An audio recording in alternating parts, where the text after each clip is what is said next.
Dengan agenda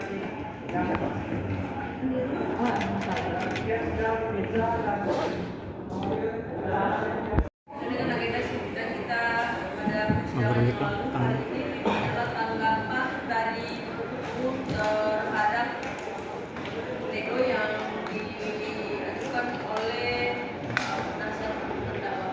Bagaimana evidensia?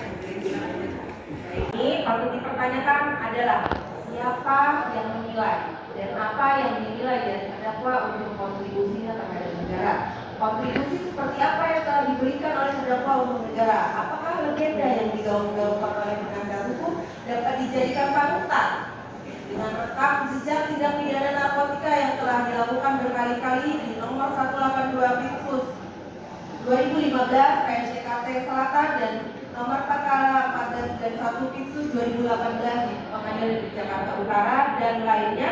Lebih lanjut, penyesalan yang dikatakan oleh terdakwa tidak dapat dipercaya karena dengan terjeratnya terdakwa tindak pidana narkotika untuk yang kesekian kalinya merupakan bukti tidak adanya penyesalan dari terdakwa untuk benar-benar bersih dari narkotika, dari narkoba. Namun terdakwa tetap mengulangi tanpa berkaca melihat kejadian yang telah lalu.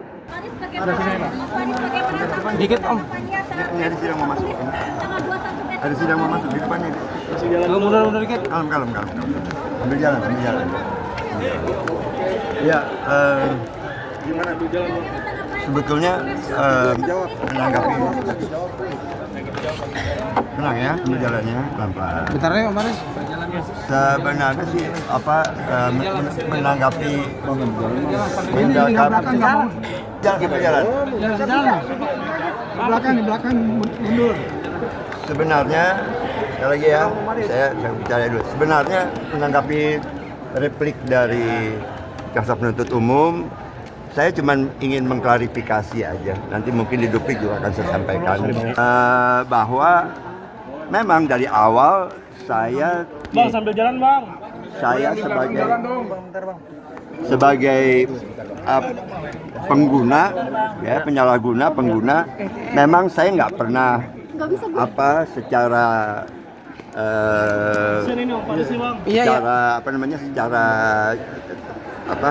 menanggapinya untuk misalnya memohon bebas gitu ya, enggak gitu.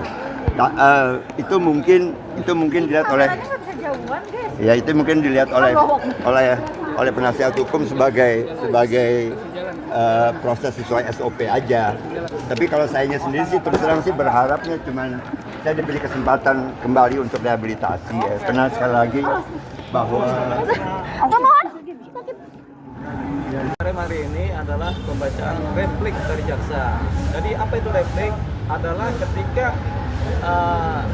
tim pembela mengajukan pledoi, seringkali ada jawaban terhadap pledoi. Terutama kalau pledoi atau pembelaan dari tim penasihat hukum ini berupa permohonan supaya diputus bebas atau lepas dari hukuman. Itu jaksa harus menyangka itu. Nah, karena kemarin pledoi kita adalah meminta supaya majelis hakim memutus bebas terhadap seorang Farid RM, tentunya jaksa harus melakukan replik jawaban atau sangkaan terhadap pledoi. Dan itu dilakukan dengan cara pembacaan replik secara tertulis yang tadi dibacakan. Jadi sudah benar jaksa melakukan kaidah-kaidah hukum acaranya. Ini bagi jaksa dianggap sehat walafiat sehingga dianggap bukan pecandu. Karena kalau pecandu itu harus ada kecanduannya, gemeter-gemeternya atau rasa sakitnya.